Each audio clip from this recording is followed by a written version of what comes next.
Stephanie is a young lady who is passionately involved with the movement, and she is terrified to speak in front of you here today, just so you know. I'm kidding.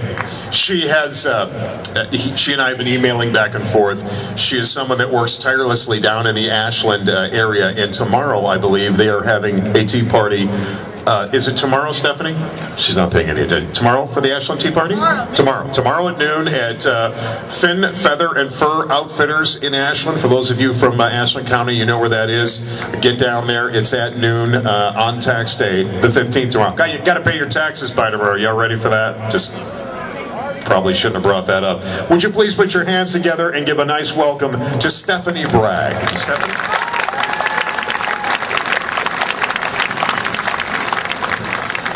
Gosh, he's tall. I forgot how tall he is. I feel bad. The mic's in my face, so my apologies. And I want to thank... Oh, you're going to be so sweet.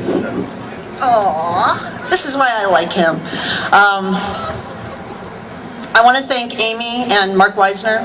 If it weren't for them, I wouldn't be here this evening. It was their crazy idea to approach me about 2 months ago to come and speak to you about why I'm a 9/12 Tea Party leader.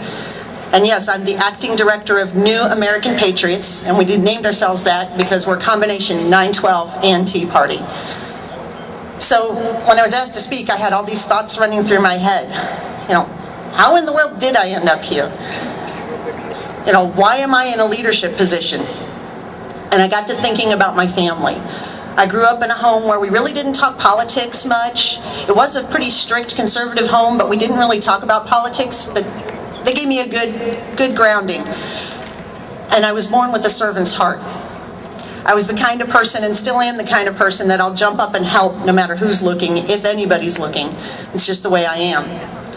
When I met my husband a little over 15 years ago, I wasn't involved in politics or a civic organization. I was a young college grad just trying to get by, working a job, paying rent.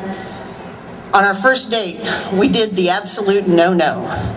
We discussed religion, politics, family. We laid it all out on the table on our first date. And we decided we were enough alike to make a go of it. And I blame my husband for my involvement. You see, when we first started dating, he convinced me to do two things. One, to realize that there was something on the radio besides top 40 music. Where'd Mr. Patrick go? I was going to tip my hat to him. Secondly, he got me going out and putting signs in yards for campaigns and for candidates who said they believed the same things we did.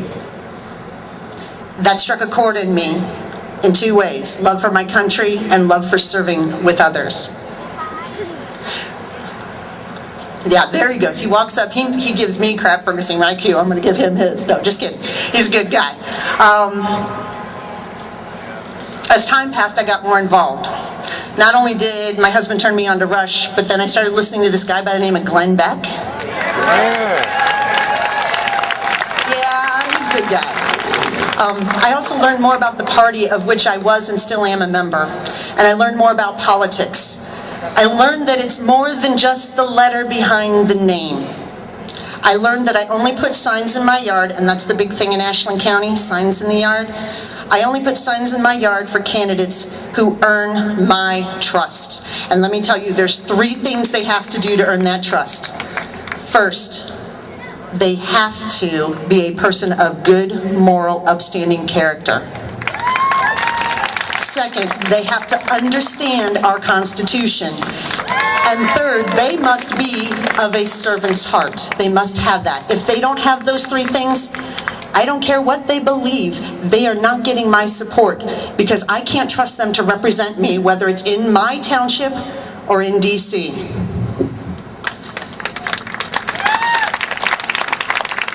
Being married to a now retired Army captain, I heard soldiers being sworn in, you know, going through that enlistment, and that really hit me every time. And shortly before my husband deployed in 2003, my grandfather, who was my personal World War II hero, God rest your soul, Grandpa, he gave me a book on our Constitution, and on the cover was that oath. And I know many of you in here have taken that oath, and thank you for it. That oath means so much. that even though I can't wear the boots, I took that oath in my heart to defend and uphold that Constitution, because without it, this country is nothing. So why me? Why am I in a leadership role? I saw, as many of you did, that our country's going the wrong way. We see people that elected to office that care more about power and money and fame and are trashing our Constitution. I've learned how our founding fathers believed in being a servant, a public servant, not a lifelong politician. I had a couple of close friends that felt the same way I did, and after that 2008 election, we started a blog. And then when Glenn Beck decided to launch this thing called a 912 Project, the three of us ladies got together and said, hey, let's have a viewing party. So the three of us were going to get together in one gal's home, and we said, you know what? Let's get this out there to more people. So instead of 3 ladies and their families in one home, it became over 80 people, standing room only, in an Irish pub on a Friday night. That's awesome. And about a week and a half later, after there'd been 2 tea parties, one of those other ladies and I looked at one another and said, you know what? We've got to do this. We have to do a tea party. So 3 weeks before Tax Day last year, we started going around. We invited people to come. And we didn't know what to expect. But at noon on a rainy, cold, misty, gray Wednesday, in the parking lot of Fin, Feather, and Fur Outfitters, we had 700 people. 700 people who felt just like we did. And guess what? Unlike some of the other tea parties, we decided it was going to be we the people that spoke. We had, and are going to have tomorrow, an open mic. It wasn't about the politicians. They were invited, but they were invited to listen and learn, not speak, not preach, not campaign. Amen to that.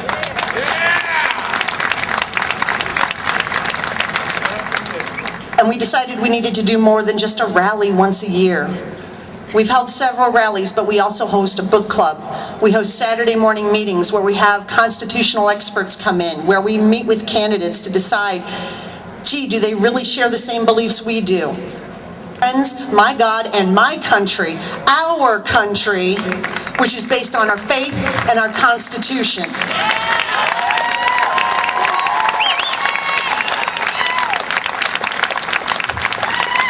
Truth be told, I'm a reluctant leader. I love you guys, but I'd rather be on my farm right now. But you know what? I have that servant's heart. I heard the call Glenn Beck made of finding my voice, of finding our voice, and so I step up and I try to share and I try to lead. And I lead with my faith and with my education, and not the education I got in school, kids. I got the education from reading the Constitution, from reading the Federalist and Anti-Federalist papers, from reading the 5,000-year leap. We have to stand together. All of us here are restorers. We want to restore our Constitution and our country to the greatness it once was, and we can do so peaceably. I know it's been in the news. There's groups coming to be violent. Guess what? We are a republic, not a democracy. And being a republic means we are of the law. We are people of the law. So therefore, we must work within the law to restore and bring back our greatness.